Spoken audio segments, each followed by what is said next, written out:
Hello guys, and welcome back to Let's Play Neverwinter Nights, ShadowGuard.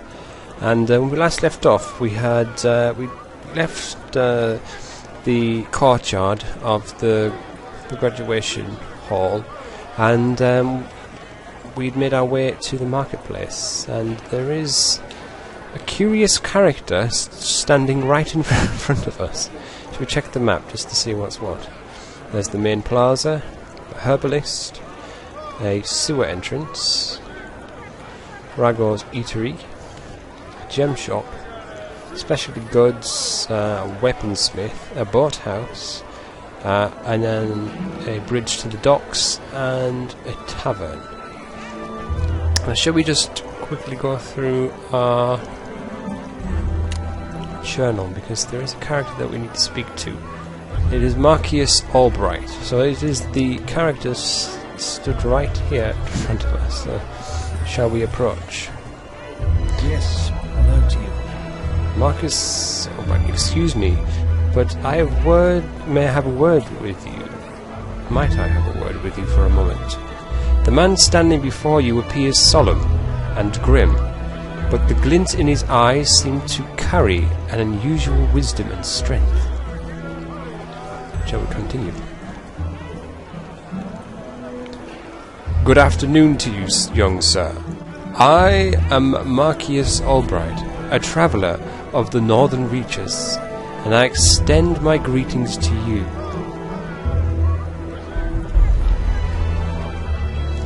Ah, yes. Marcus, you must be one of the instructors Jarvis sent me to meet. Oh, did he now? I was hoping he wouldn't be so forward. Nevertheless, it is a pleasure to make your acquaintance. Let us remain silent. Well, I suppose you are not one for formalities, a trait I can relate to. I believe I have a proposal that will interest you, if you will give me a moment of your time. What do you want to discuss, Marcus?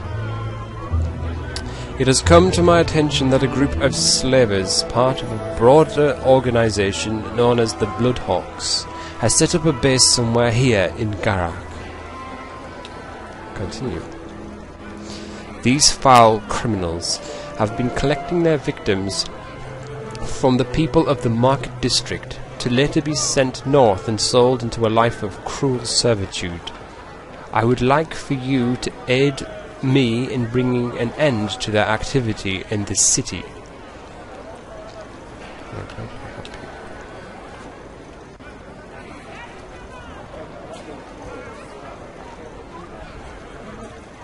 Well, yes, I think that we would be glad to help. What would you have us do? It is reassuring to know that you will stand against such a disgusting practice. Do not worry. The task I wish you to perform is a minor one, and I shall reward you for your services. I am willing to pay you 100 gold pieces if you help me discover the location of the Bloodhawks base here in Garak. Once I have this information, I will take care of the Bloodhawks personally. I will aid you. No one is needed. Get it. Let's see if we can bump it up a little bit. Oh dear. A mercenary then. So be it. If that is the price you place upon freedom, I shall reward you with such. One of the district's merchants, a dark fellow named Sharak, is rumoured to have dealings with the Bloodhawks. I believe he made know of the location of the slaver, based here in the city. I suggest you seek out Sharak and see what you may learn from him. If he truly has been assisting the Bloodhawks, I believe he will have the information I seek. Let's see what we can find regarding the Bloodhawks. Well, why haven't you confronted this character yourself? I did initially, but Sharak has discovered my true intentions. I imagine he will go to great lengths to hide any evidence of his guilt from me. Thus, my need for your aid in this matter. Okay, so how do you think we should get this information from him? You may be able to convince Shrek to tell you if his trust can be gained. Shrek is also a bit of a coward from what I hear, and might be intimidated into giving you the information. If you cannot get the information from Shrek personally, you may be able to find some sort of evidence either on his person or near his merchant stand. Very well. Very well, I shall await your return here. So let us see if we can find... Where is Shrek? I have a suspicion... There, right. We also... Let's see if we can pay a visit to the gem store. Is this the gem store? Yes. See if we can get the beryllium that we need. What is this young lady saying? You see a... Come now, can't a handsome young fellow such as yourself give a lady a bargain? See if your charms for someone else. The price is 300 pieces. And you can either take it or leave it.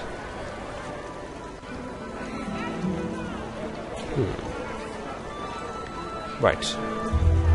As you approach the elven gem trader, Nelgear, he pays you little heed. His attention is diverted for a moment to the dark-haired elven woman standing across the counter from him. Continue. Come now, Nelgear.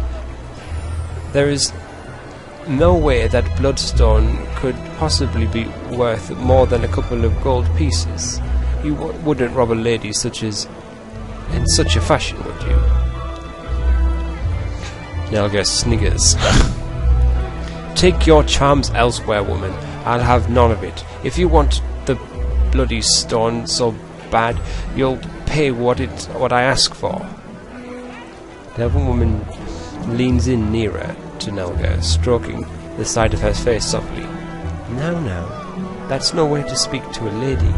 Maybe we can work out another arrangement. Nelgear arches his eyebrows high. That depends on what you had in mind. Suddenly your attention is drawn to the fact that the elven woman is deftly pocketing the gem in question as she attempts to seduce Nelgear right under his very nose. As the woman places the jewel in her belt pouch, she quickly steps back from Nelgear abruptly, ending her charade. Actually, come to think of it, I don't think I need the gem so badly.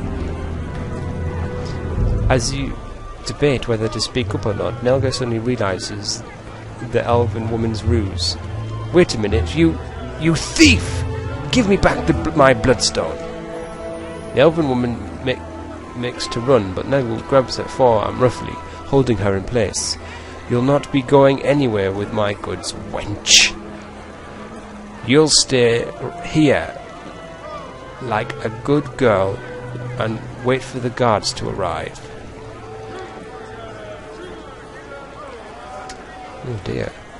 Continue to see what happens.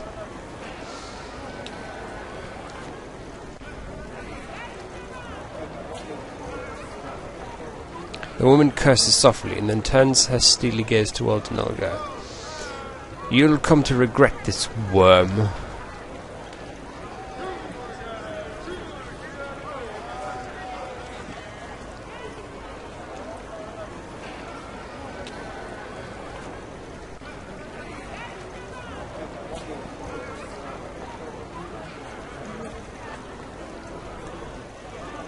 Continue.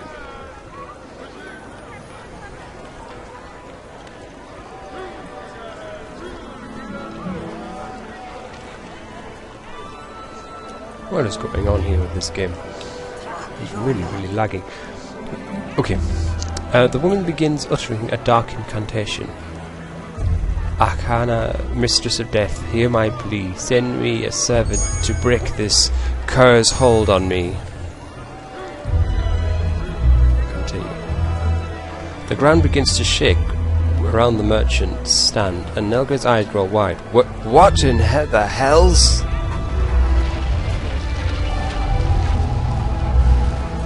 Nelga's expression turns to one of shock as he looks upon the ghastly mutilated spirit which has risen from the ground.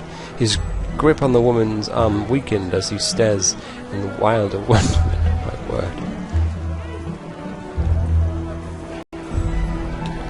I believe this is my cue to leave. Taking her stolen gem, the elven woman quickly makes her escape. Wait a minute, you! Come back here! The gem trader's bleeds go unanswered as the elven woman quickly makes her escape. Goodness me. You there, you saw what that thief of a woman did, didn't you? Yes, we did actually. That woman, she will ruin me. The gem is of little importance, but no one will come to my merchant stand with this thing hanging about. I'll get motions towards the spirit standing nearby. Now get Niggles where the spirit seems to grow angry, thrashing his arms about wildly, moaning strangely. Niggles jumps back, his expression terrified. Please, please, you must help me get rid of this beastly spirit.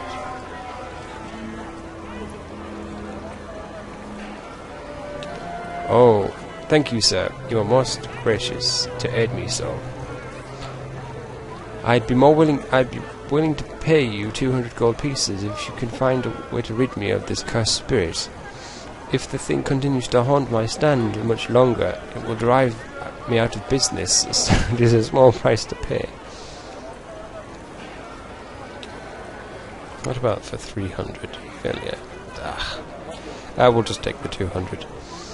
That woman couldn't have gotten far, and she seemed like a stranger to Garak to me. Perhaps she is staying in Ravenclaw Tavern. Please see if you can get her to banish this awful spirit. Right. So, guys, we'll save here. And when we come back, we're going to investigate a little bit further, see if we can get any actual gems from Nelgear. And then we're going to see if we can talk to Shrak about the slavery. So, stay safe, take care of yourselves, and goodbye.